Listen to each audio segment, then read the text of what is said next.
was happy to hear some mentions in that video about the digital single market.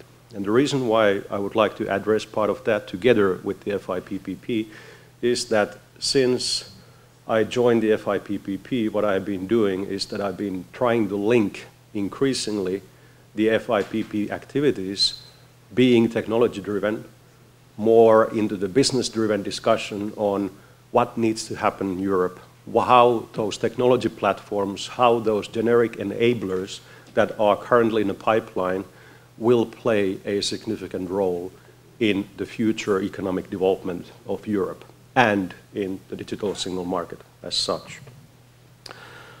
Today you heard many things about the PPP.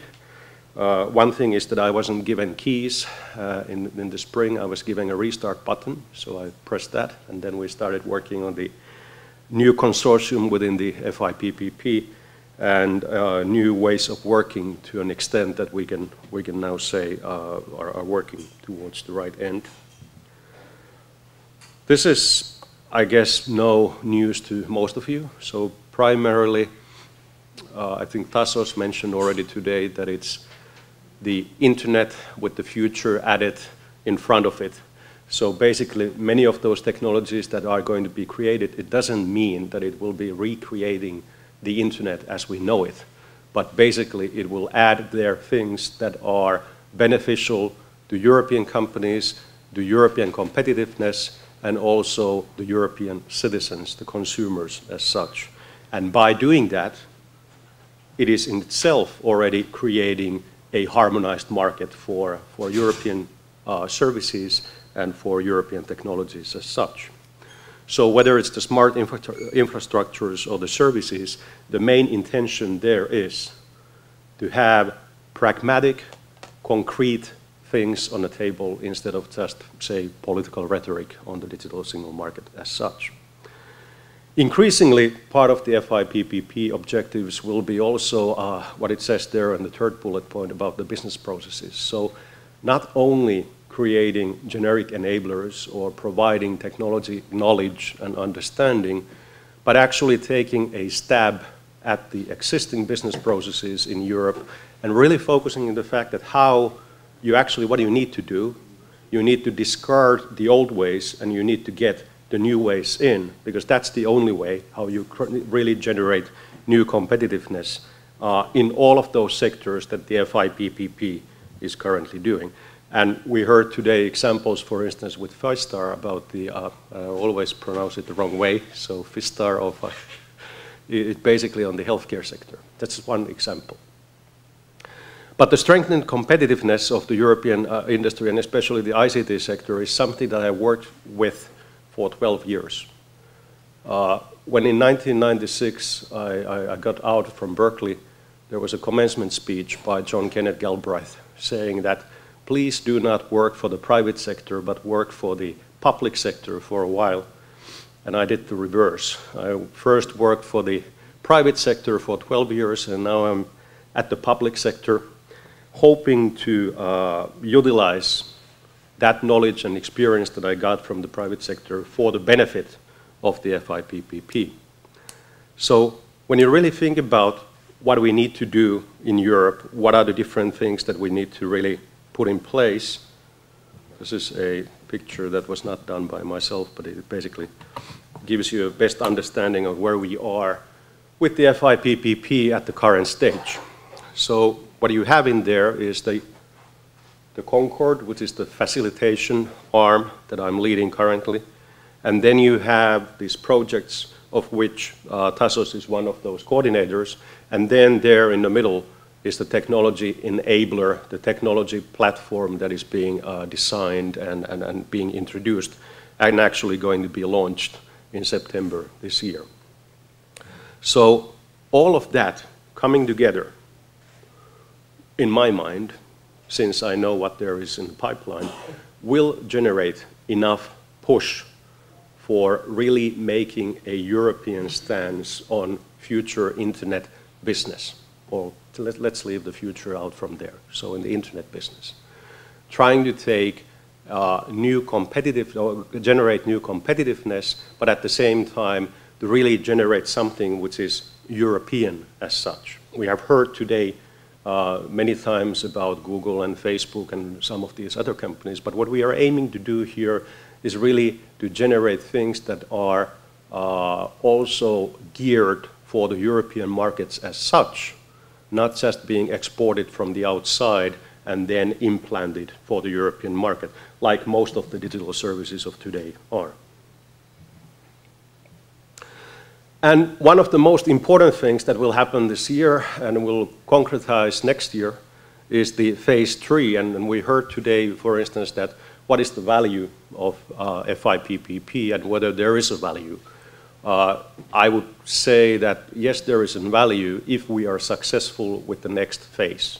And that next phase is truly taking all that knowledge that has been created in phase 1, all the key lessons and key learnings, the use cases, the different vertical knowledge from phase 2, and introducing that into phase 3 when we truly engage actually with those SMEs.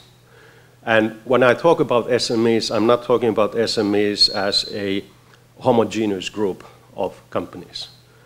The SMEs need to be categorized in a very heterogeneous fashion.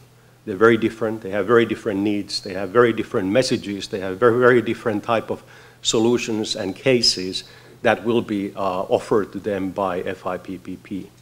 And that is the work that is now being started actually the coming week in Brussels when there are joint meetings of different bodies within the FIPPP to come at terms and create synergies in really bringing forward new ideas and new room for opportunities, identification, and business modeling at the same time. So we will be using and contacting, hopefully many of you also, about which are the type of SME networks and channels that we should utilize for our own purposes. This is my last slide, so don't be alarmed.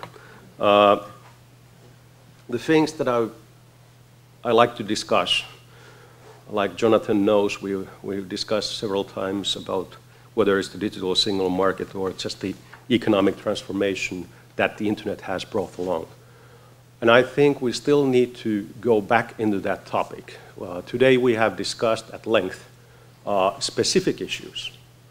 But when you think about the internet itself, the wider transformation that it has already brought along and that it will bring in the coming years, that is the key issue that we need to grasp here in Europe. It's about hidden things, it's about automatic things, it's about things that are revolutionizing and transforming the way how things are being done in the past. I'm leading also, at the same time while I work for the FIPPP, part of the national ICT strategy for Finland, where we are actually gearing for a new digitalization campaign geared for the SMEs. So what it basically means is that we are going around in different provinces of Finland, meeting with the SMEs, not only telling them what is the national message strategy-wise, but actually helping them, holding them in hand, and saying that this is what you need to understand about the internet economics. And that's the way we need to do it in elsewhere in Europe as well. So to create better awareness, to create new knowledge creation and understanding about the real usage of the internet.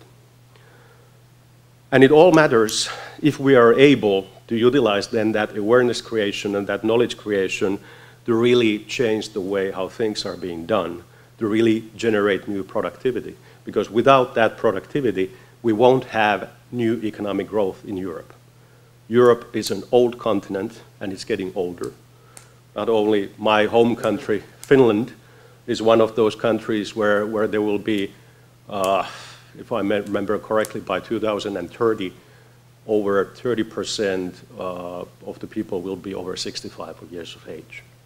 So basically it means that the only way we can grow, the only way we can match those healthcare costs that are skyrocketing is that we are able to do things in a new way. And we are able to do those things with internet-enabled ways. Whether it's smart manufacturing, whether it's smart services, whether it's digital production in any terms. So basically, whenever you hear anything about cloud computing or the specifics about different technologies, please bear in mind that those are just elements of the wider world of the internet. They're just one ways of utilizing that. And when you think specifically about the internet, yes, for the users, the consumers we hear, it offers many new ways of doing things. It lowers the scale of doing, whether exchanging information or sharing different type of things. But at the same time, there are many challenges that it offers or poses to the European companies. And it's the fact that you have to be able to compete on a global level instead of at the local level.